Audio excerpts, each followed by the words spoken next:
के इश्क की बुनियाद पर हर जगह ये चर्चा है।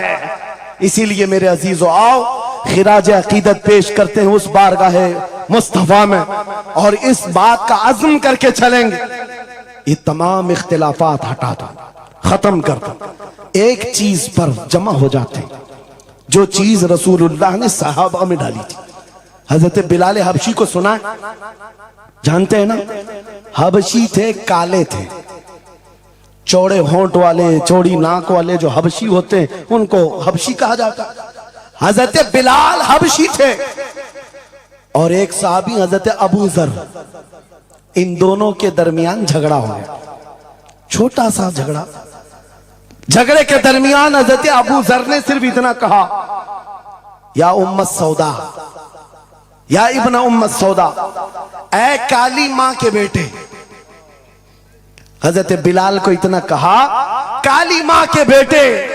हजरत बिलाल को यह बात लग गई और दिल में ये बात रखा और हुजूर की बारगाह में आकर कहा, या रसूल अल्लाह, दिल दुखता है। कहा क्यों? अबू जर ने आज कहा, ऐ काली मां के बेटे।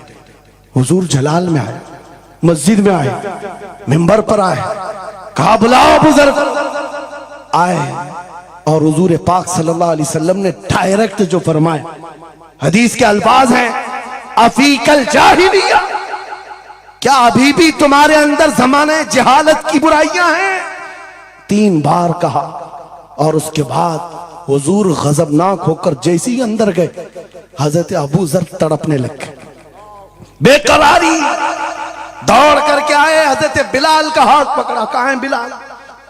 हजरत बिलाल मिल गए तो हाथ पकड़ करके ले आए। मैं किस लिए कह रहा हूं, कान खोल के सुन। छोटी छोटी बातों पर मशाइख से उलझ जाते हो, बड़े बड़ों को आज बदतमीजी के साथ बात करते हो। साहबा में हुजूर ने जो मोहब्बत डाली थी किस बुनियाद पर? हजरत बिलाल का हाथ पकड़कर हजरत अबू जर ले आए मस्जिद में, कहा ओ बिलाल, गलती हो गई, मैंने तुमको इब्न उम्मी सौदा कहा, काली मां का बेटा कहा। हजरत बिलाल कहते वो बात हो गई, खत्म हो गई। कहा नहीं, खत्म नहीं हुई, मेरे नबी नाराज हैं, आका नाराज हैं। फिर क्या किया? हजरत बिलाल ने कहा मैंने माफ कर दी। हजरत अबू जर कहते ऐसे नहीं, ऐसे नहीं। हजरत अबू जर नीचे जमीन पर सो गए। कहा बिलाल, तुम अपना ये काला पांव, इसका तलवा मेरे चेहरे पर रगड़ो, चेहरे पर रगड़ो, ताकि मुझे एहसास हो कि मैंने किससे उलझा है, किससे उलझा है। अपने आप को नीचे लिटा दिया। कहा बिलाल, अपना पांव मेरे चेहरे पर रखो, एहसास जब हो जाए नबी के गुलामों। हजरत बिलाल कंधे पकड़कर उठाते हैं। कहा अबू जर क्या कर रहे हो? मेरा पांव तुम्हारे चेहरे पर, अल्लाह कभी ना करे, आओ सीने से सीना मिलाओ, मैं जिसका गुलाम हूं उसके तुम भी गुलाम हो। सुभान अल्लाह। यह उनकी इज्जतें थी, एक ही महवर था वो नबी पाक की इज्जत, एक ही मरकज था। काश वो चीज अगर आज आ जाए, ये सब भूल जाएंगे इख्तिलाफात। असल बात ये, जिहालत इतनी भरी हुई है, ये छोटे छोटे तबकों में बट करके पता नहीं किसको किसको कोसते रह जाते हैं। अरे जिसको बोलना हो उसको बोलने से पहले इतना तो सोचो, नबी की बात करता है, हुजूर का गुलाम है, आशिक रसूल है। लेकिन एक बात, तुम खराबियां छोटी सी भी पा लेते हो तो चर्चा करते हो, इतना चर्चा करते हो। क्या ये फरिश्ते हैं? हर एक से गलतियां हैं, हर एक की गलतियां हैं। जितना चर्चा एक गलती को लेकर करते हो, कसम खुदा की बताओ, अपने दिल पर हाथ रखकर उसकी एक अच्छाई मिले तो क्या इतना चर्चा करते हो? क्यों नहीं करते?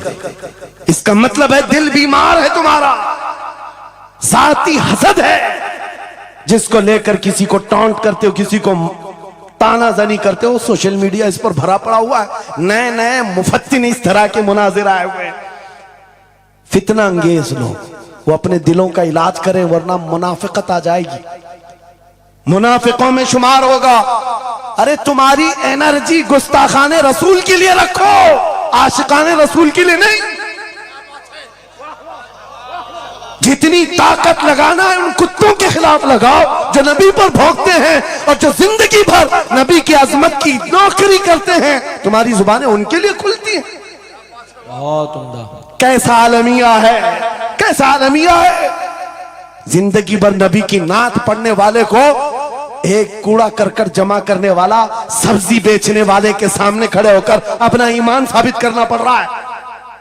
बड़े बड़े मशाइख को आज सर्टिफिकेट दिखाना पड़ रहा है, मैं भी मोमिन हूं, मैं भी मोमिन हूं। और किसके सामने?